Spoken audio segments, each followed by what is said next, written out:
We wanderers, ever seeking the lonelier way, begin no day where we have ended another day, and no sunrise finds us where sunset left us. Even while the earth sleeps, we travel. And the voyage began for modern Indian shipping.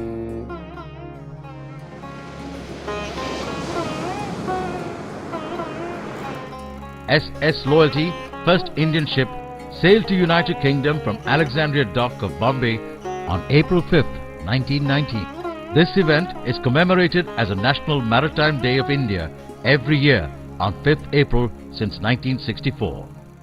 History reveals a resplendent maritime trade and shipbuilding activities for over 4,000 years around our peninsula, and this was reason enough for the ocean to be known as Indian Ocean, the only ocean in the world named after a country.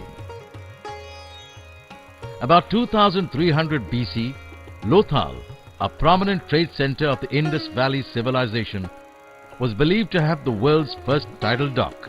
Yukti Kalptaru, a treatise in Sanskrit by Bhoj Narpati, explains a technocratic exposition on the techniques of shipbuilding.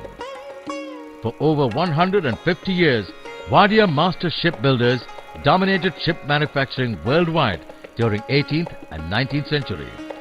Mahatma Gandhi, the father of the nation, took his first job as a legal consultant for an Indian trading and shipping firm in South Africa. In years to come, the dream of Swadeshi Shipping Company was realized by Walchand Hirachand, together with Narottam Moraji and Kishanchand Kilaram. He formed Scindia Steam Navigation Company. SS Loyalty, the first ship of the company, became the first Indian ship as well.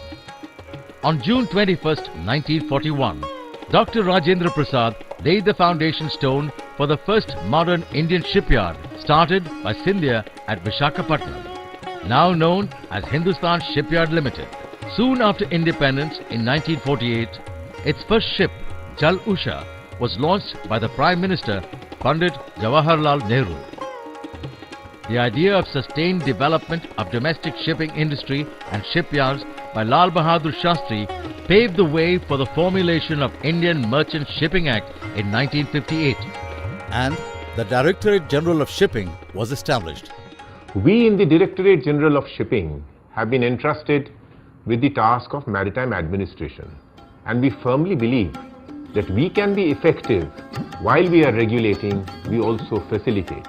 We have taken a lot of policy decisions to make seafaring an attractive career option for the Indian youth. On October 2, 1961, Shipping Corporation of India was established by the amalgamation of Eastern Shipping Corporation and Western Shipping Corporation for enabling the extensive public sector participation. Dr. C.P. Srivastava was the first chairman of Shipping Corporation of India. A visionary civil servant, he was pivotal in maritime development, seafarers' training and welfare. He served 4 consecutive terms as the Secretary General of the International Maritime Organization. Shipping plays a significant role in the transport sector of the country's economy. Approximately 90% of trade by volume is done by sea. Over the years, since independence, the Indian shipping industry has come a long way. From a mere 59 ships, having a capacity of only 0.2 million gross tonnage.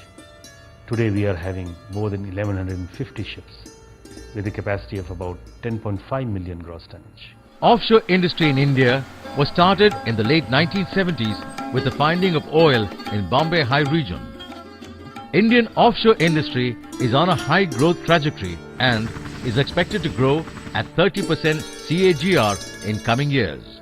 Dredging Corporation of India, DCI, was formed in the year 1976 to cater to the growing need of channel deepening at various Indian ports, beach nourishment, reclamation, inland dredging and environmental protection. The maritime industry in India is a very important industry, both from an economic perspective and from a national security perspective.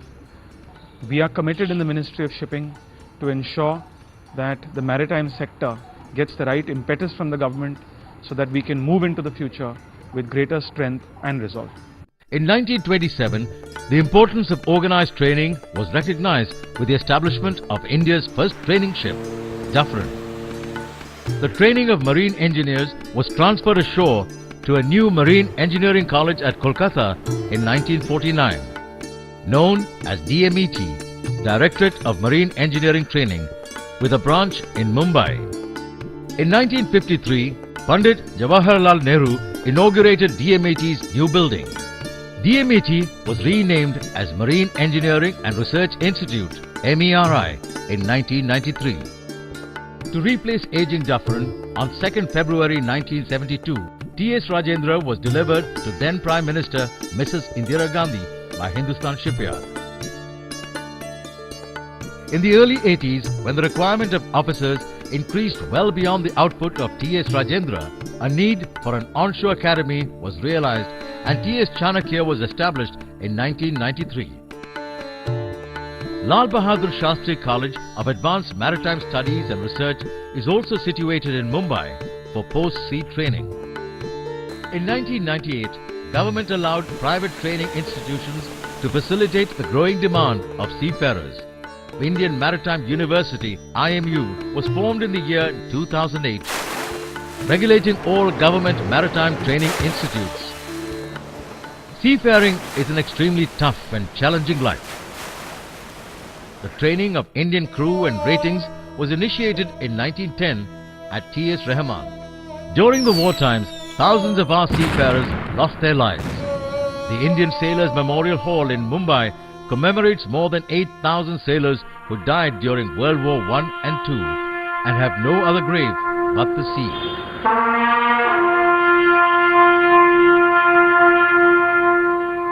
The professionalism of our sailors and industry leaders are acknowledged worldwide. This is our strength and we need to further build upon this. The last few years have been difficult for our sailors since many of them have been held captive by pirates. However, through coordinated efforts, both domestically and internationally, we have been able to tackle it effectively. Blessed with a vast coastline of 7,517 kilometers, India has an extensive network of inland waterways too. Tremendous opportunities exist in coastal shipping and inland water transportation. The sweat and hard work harness the dream, which shines. The traditional ways of building ships are now replaced with advanced automated and computerized processes. Shipbuilding industry has also grown in India. Today we have more than 30 shipbuilding yards in the country, manufacturing all types of ships and vessels. Private shipyards are gearing up to cater the evolving demands of shipbuilding and ship repair. Our shipyards are now capable of building ships of over 300,000 DWT. There are 12 major ports and 187 minor ports acting as gateway to our country's trade. Indian port capacity has already crossed 1 billion ton and is constantly growing. The shipping fraternity can take pride in the fact that the ports and shipping sector handles 90% of India's foreign trade. We are indeed growing from strength to strength in terms of tonnage, port capacity and efficiency, traffic, etc. The tasks ahead of us are envisaged in the Maritime Agenda 2020. A strong merchant navy is important for any maritime nation. Pandit Nehru once said, "I am impatient to see Indian ships carry the flag of India across distant seas to faraway countries." To become one of the top maritime nations, we have travelled far in our voyage, and the blinking lighthouse on the horizon beckons us to begin our new journey.